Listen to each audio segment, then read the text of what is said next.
Welcome to steno dictation. Dictation 5 second बाद शुरू होगा।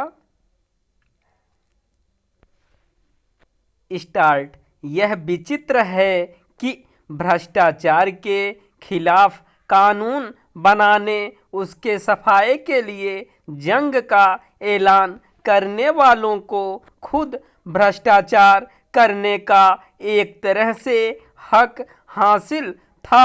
अब सर्वोच्च न्यायालय ने कहा है कि अगर कोई भी सांसद या विधायक रिश्वत लेकर सदन में सवाल पूछता या किसी पार्टी के पक्ष में मतदान करता है तो उस पर भ्रष्टाचार का मामला बनता है।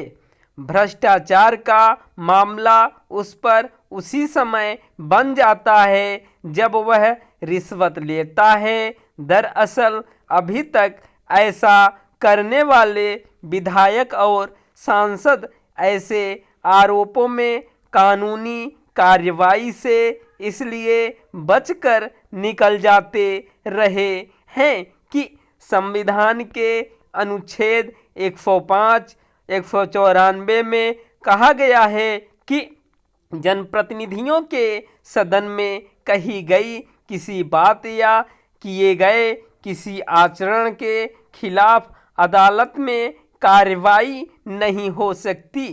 सर्वोच्च न्यायालय ने स्पष्ट किया है कि यह अनुच्छेद पूरे सदन की सुरक्षा के मकसद से बनाया गया है, न कि किसी एक जनप्रतिनिधि की सुरक्षा के लिए। मामला दरअसल झारखंड मुक्ति मोर्चा की एक नेता से जुड़ा हुआ था, जिस पर आरोप था कि 2012 में उसने रिश्वत लेकर राज्यसभा चुनाव में दूसरे दल के प्रत्याशी के पक्ष में मतदान किया था। इस मामले में नरसिम्हा राव बनाम भारत सरकार के मामले में आए फैसले के नज़ीर देते हुए आरोपी को बरी करने की गुहार लगाई गई थी, मगर सर्वोच्च न्यायालय ने उस पुराने फैसले को भी अमान्य करार दे दिया। नरसिम्हा राव मामले में कुछ सांसदों पर आरोप लगा था कि उन्होंने अविश्वास प्रस्ताव के दौरान के रिश्वत लेकर सत्ता पक्ष के लिए मतदान किया। यह आरोप सीबीआई जांच में सिद्ध भी हो गया था, मगर अदालत ने उसमें इसी तर्क से हस्तक्षेप करने से इनकार कर दिया था कि सदन की कार्यवाही के दौरान सांसदों को संवैधानिक सुरक्षा प्राप्त होती है। मगर सर्वोच्च न्यायालय के ताज़ा फैसले से एक नई नज़ीर बनी है। पिछले कुछ वर्षों में जिस तरह दल बदल कानून के भीतर से गली निकालकर सरकारें गिराने और विधायकों के दूसरे दल की सरकार में शामिल हो जाने की घटनाएं बढ़ी हैं, रिश्वत लेकर राज्यसभा चुनाव में दूसरे दल के प्रत्याशी के पक्ष में मतदान के मामले बढ़े हैं, उसमें सर्वोच्च न्यायालय का यह फैसला ऐतिहासिक माना जाएगा।